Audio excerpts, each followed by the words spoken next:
Hey, Meg Bolger here again, and as promised, I am back to answer your questions that didn't get answered. And let's jump right into it. So I'll read them off, and then I'll do my best to answer your questions. Okay. Tips for making moving in and out of breakout rooms less abrupt. Great question. So I actually did an entire I call it a brain jam. That's what we do with the Facilitator Cards community. We did a whole brain jam on breakout rooms. So if you are interested in that, I will link it to you. Breakout rooms. I'm just writing it down. Breakout. Brain jam. So there's some cool tips in there if you're interested, or more insights into breakout rooms if that's of interest to you. Two ideas that I have. One is to be very, very clear with your directions ahead of time about what's going to happen and when. So I'm going to send you into breakout rooms. When you're there, you're going to land into a room of 4 other people. And the first thing I want you to do is I just want you to get your bearings and introduce yourselves. And then I'm going to ask you, open up the chat and read through the directions again, and then get started, right? So you'll have sent the directions for whatever you want them to do in the breakout rooms into the chat ahead of time. You give them 1 or 2 things to do the minute they arrive, and then you tell them, like, read through them again out loud, and then start working through it, just to give them a little bit of a chance to catch up. The other thought, and something I've been doing, and I think it's a little less jarring, is to tell people to come back from the breakout rooms, but don't close them, like until most people are back. So I will send a broadcast that will say, okay, wrap up where you are and come on back. And I'll wait till most people are back, and then I'll close the breakout rooms. And I think that little bit helps a little bit. But yeah, they're a little bit of a jarring experience. Okay, next question. Virtual facilitation tips about co-facilitating. Okay, so what I would say is that co-facilitating is trickier in virtual space simply because you can't do the turn next to you and just be like, hey, what do you think about this? Something I will say, and something I do in person that a lot of people don't, is I'll just do it in front of the group. You might have even seen me do that today with Chelsea, saying like, oh, this is what's going on. This is what I'm going to do. And don't be afraid to do that. Like, sometimes it's okay to let your participants kind of see behind the scenes and be like, I think we need to switch up the activity. I'm thinking this. Like, you could do that out loud. And I just want to say, like, don't take that off the table. The other thing is to get really synced ahead of time, like do a better job of preparing with your co so that you both feel prepared and that you both know that like you feel good going into it. So there's something called the co-facilitator checklist that I will send to you if you're curious about that. The other thing I would say is like build in some activities where either people have cameras off and you're not on, so that you can type to your co, like, how do things going? What do you think about this? Or even like plan to have some breakout room times, even if it's just, we're going to send you off to individual breakout rooms where everyone is just going to take the next 5 minutes to just like be in their own space, do some journaling, and then when you're done to come on back and maybe use that first 3 minutes to check in while everybody's gone. Okay. I find it really difficult to facilitate with cameras off. Any tips for navigating this? So you kind of have a couple of options. One is to make it useful to your participants to have their cameras on. So when we did peekaboo, some people had their cameras off before that. We did peekaboo and then they left them on after, right? And that's because like they got on camera, they like there was something there was a reason to do that, and then they felt like, okay, well, I'll just leave it on now. So there's stuff that you can do like that. You can also like do some activities where you're like, it will be useful to do cameras on because I'm going to have you make a pose with your body, or that's how you're going to show that you're in the fishbowl. So those would be some tips about like increasing the likelihood that people will turn their cameras on.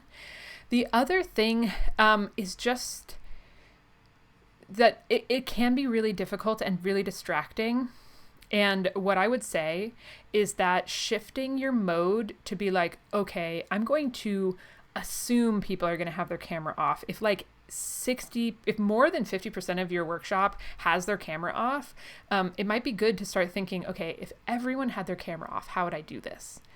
And maybe doing more live polling, more into the chat, more, hey, I saw you share this in the chat. Would you unmute and share a little more out loud? And just encouraging people to say things even with their camera off, but out loud.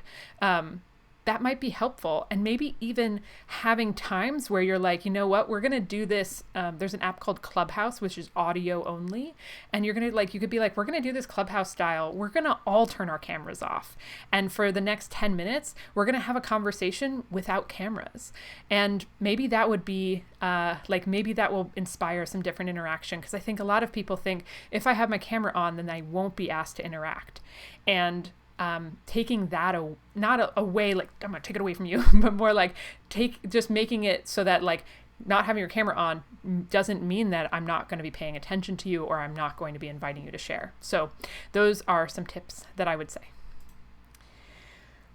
Okay, what advice do you have for students who are just starting out as facilitators? How can I intentionally grow, practice, and learn? First thing, you are doing it already because you have set yourself up to facilitate. I think the best way to practice and learn is to facilitate a bunch, or to continuously facilitate, right? To not go 6 months or a year without facilitating. And I would say the other thing is to, a couple of thoughts. One, if you can facilitate the same thing, like a workshop, a couple of times within the space of a month or two, that will allow you to like make little tweaks and changes or try things and be able to get immediate feedback. Sometimes if you're facilitating something where you're like, yeah, I do it like every 6 months, it's going to be hard to like watch yourself grow in that. So if possible, like setting yourself up for opportunities to facilitate where you're doing it a bunch in a row could be really helpful. That kind of segues into my next point, which is facilitate things that are not social justice. I think that something that is a bummer is that facilitators don't connect outside of disciplines. So while I am a social justice facilitator and all of you are doing social justice work, which is awesome, I learned a lot of facilitation from people who were not doing social justice work, from people who were doing outdoor education, experiential learning, from people who were doing leadership facilitation or team building or summer camp people. You want a chance to facilitate a bunch of times in a row, like hundreds of hours, be a summer camp counselor. And I know that maybe sounds silly, but like some of the best facilitators I know are people who went to summer camp and had to teach archery every day, or had to lead canoeing, or had to like run the low ropes course. And they had to like watch, like, how do I give instructions? How do I like nudge in the right direction? How do I show people how to do this? How do I learn what they need? Like they got to do that every day for hours. And there was a podcast I was listening to recently, which is for experiential educators. And the guy said, I think that I had more hours of facilitation in a couple, like in a summer of working summer camp than I've had in the last 8 years of being a facilitator. And I think that's really interesting to note. So like being a summer camp counselor, being an orientation leader, being an RA, like those types of things where you are constantly having to be in front of people, probably summer camp's on the top of that list, is a really interesting way to get better at facilitation. The other thing I would say is that you all have a huge head start on is just seeing facilitation as something uniquely to get better at. For me, I spent so much time learning more and more about social justice when a lot of the people I was working with and the people I most wanted to reach, they were always beginners, right? And so I was always getting like more and more knowledgeable, but they were staying the same. They were still at the like mostly ignorant, like just kind of ignorant and like unaware level. And so that didn't help me get better at reaching beginners.